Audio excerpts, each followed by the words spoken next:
Hello and welcome to this video where I'm going to talk about the AM3 versus the AM5 and talk a little bit about their differences and what's the strengths and weaknesses of each and one of them, going through basically all of my experience having used the AM5 for the last 1.5 years or something and the AM3 for the last months. And yeah, hopefully it will help you make a decision on which one you want if you are thinking about getting any of these. First off, let's talk about the packaging. Now, I got the AM5 maybe 1.5 years ago, and then the AM3 about 3 months ago or 4 months ago, and honestly, the packaging has gotten worse. The AM5 has an excellent packaging. It has a very nice box which is sturdy and secure. You have like your zippers where you can just zip the lid on and it will stay closed and you will feel comfortable carrying the AM5 around to other locations or whatever you're going to do with it, and there is no problem whatsoever. Whilst the AM3 isn't really that good. The AM3 comes with some kind of frigolit box, I don't know, frigolit in Swedish, like plasticky, very cheap feeling to it, and on top of that the lids are, or the lid is closed or secured with like plastic snaps, and they really don't close properly, and you can feel that the lid is shaking, you know, it doesn't feel secure. And I do have a little bit of an issue with the packaging on the AM3 because I am scared that the plastic secure things will just let it go, the lid will open and the AM3 will fall out on the floor or the ground or wherever I'm carrying it. So I am really not comfortable with the AM3 packaging. I think that they have included the AM5 or the AM5N models with this new upgraded cheaper package, I guess. Probably a money issue, but yeah, it's not good. It's not good at all in comparison with the original AM5 box, which came with zippers, and it was a really nice box. Moving on to the build quality on both of these. Now, the AM3 is of course smaller, has lower capacity on the telescopes, but I mean, other than that, they're basically identical. They have the same build quality, the same feel to it. This one is pretty heavy, and it feels, they are both very sturdy, very nice, shiny finish on it. This red finish, which is really beautiful. And yeah, all in all, there's not much to say. They are pretty much identical on the build quality. They are secure, robust, and I trust them both. I photograph from my balcony and it's 5 floors up, and when I start a session I usually have the telescopes in a position where they are like hanging out of the railing. Sorry, they're hanging out of the railing, right? So if these were to drop the telescope, they will fall 5 stories down, and yeah, I don't see that happening with these. These are super secure and super sturdy. They are just simply awesome. So not much difference on the build quality there. Yeah, let's talk about the size and the weight. The size and the weight of these are a little bit different. The AM5 comes in at 5.2 kilograms or 11.5 pounds.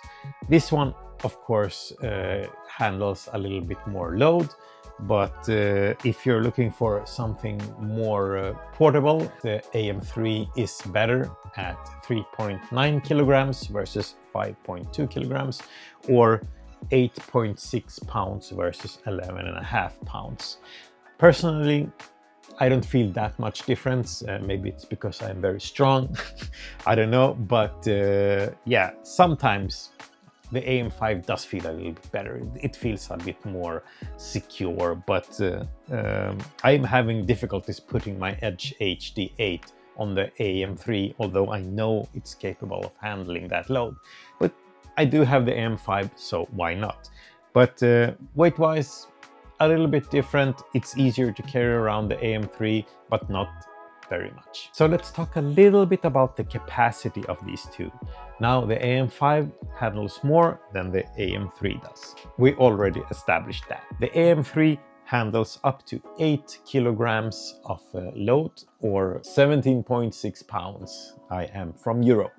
So 17.6 pounds or 8 kilograms on this one, and that is without any counterweights. If you put a counterweight on it, there is a small hole here where you can just simply add your counterweights on. This one will handle up to, oh crap, how much is it? 13 kilos, or in pounds, 28.6 pounds. So it's a very capable mount, even this little one. And as I mentioned, I don't have any telescope that is big enough to not be handled by the AM3. I have the Edge HD8, which is my biggest telescope. I also have a 115mm refractor, the TS115, and the AM3 will carry both of them without any issues. The AM5, on the other hand, handles up to 13 kilograms without any counterweights on, and that is 28.6 pounds. If you were going to add a counterweight on this, it's going to handle 20 kilograms of load, or 44 pounds, and that is just, for me, I don't see I'll have a bigger telescope than that. My biggest telescopes at this point weighs or comes in around 11-12 kilograms with all of their gears attached to it.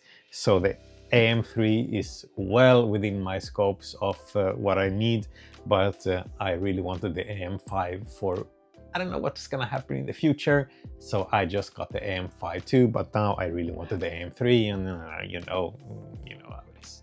All right, so let's talk a little bit about the differences now. The speed bumps that I've come across when I've been using these two mounts, and honestly, the AM5 is a big winner on these ones. The first thing is the power supply. Now the AM5 is way easier to supply power to. The AM5 has its power input port, but it also has a power output port. So you can attach an ASIAir to it, for instance, even though it's not recommended. That's how I work. I don't see that that is a problem at all, honestly. I just attach it on the side here where you can attach it. There's a small hot shoe there, and you have the power output there. So there is only one power cord coming in from the batteries or the power supplies, and that goes directly into the AM5, and then the AM5 supplies the power to the ASIAir, which in turn supplies power to the rest of the gears that I have. And that's basically how I want it. Now, I was a little bit surprised because I really didn't do my homework on the power supply, so that's why you're here maybe. The AM3 doesn't have a power out supply, it just has a power in. So if you want to supply power to the AM3 and the ASIAir, you're going to need two power cables. Now, I wasn't expecting that, so that was a little bit of a speed bump for me, and a bit of an inconvenience, say. So I had to buy additional cables from the batteries, so I just used the 12-volt output, and then I have the USB-C power output to power the ASIAir as well. But when you are working these during the night, you will have to consider two cables, and that's what happened to me on the video that I put out earlier this year, where I went to a star party and I completely broke one of the cables because I wasn't used to having two power supplies, and I forgot to add the second power supply properly, and it just snapped and the whole gear cracked, and I thought that I had burned the circuits on everything, but turned out it was probably only the cable that burned out, and I got a new one, but I'm still a little bit scared to use it. So there is a way to circumvent that. The ASIAir can provide power. So right now I'm doing something that's really not recommended. I am using the power supply from the battery to the ASIAir, and then I'm using the ASIAir to power the AM3. Now, this is not recommended, and I understand why. It can go really south or really bad if something goes wrong, but I am also a bit lazy. I don't like to have two cables hanging out from the rig, and especially when the rig is moving during the night where I can't really have control over it. So yeah, I'm going to have to think a little bit about that, but so will you. If you're going to buy the AM3, you're going to have a little bit of issues with the power supply, and you're going to have to find some creative solutions to that one. Another big speed bump or inconvenience for me was, of course, the hot shoe on the side. This one here. This one simply doesn't exist on the AM3. It just has the logo on it and nothing more. So this here, this side here, is like the biggest difference of the AM3 versus the AM5. And since I have been using both of these on the AM5, I was pretty disappointed when I noticed that none of them exist on AM3. So my solution, again, very temporary, but I'm using Velcro tape on the side here, and I just attach my ASIAir on the Velcro tape here, and everything works perfectly. Now, I know that's not a good solution, but for now, it's just going to have to do. Why am I pushing for these kinds of solutions? That is because I have a modular system. I'm using 3 telescopes, 2 cameras, and 2 mounts, and they can all work perfectly independent of each other, meaning that I can use the AM3 on any of my 3 telescopes. I can use the AM5 on any of the 3 telescopes, and I can also use any of the camera on any of the telescopes. So I have 3 moving parts, so I have to be able to puzzle them around, right? and everything needs to be identical. I started off with the AM5, which has a shoe here on the side and a power supply, so I was expecting the same thing from the AM3. So now I am going to have to fix that for the AM3, but maybe it's going to come up in a future video how I solve that problem. Oh, and if you like this video, don't forget to give it a like. It helps me and helps others find this video as well. And if you want to see more of my content where I use them out in the field, for instance, do not forget to subscribe. There are more awesome stuff coming up. And of course, if you have any feedback, do write that down in the comment section. They are highly appreciated. Yeah, moving along. Oh yeah, and then a last difference here. And this is, remember, this is the AM5, not the AM5N model. This is the AM5, and it doesn't have Bluetooth. Now on the front here, you are going to see a few ports. They are all identical on each and every one of them, except for a small BT lamp here, the Bluetooth lamp.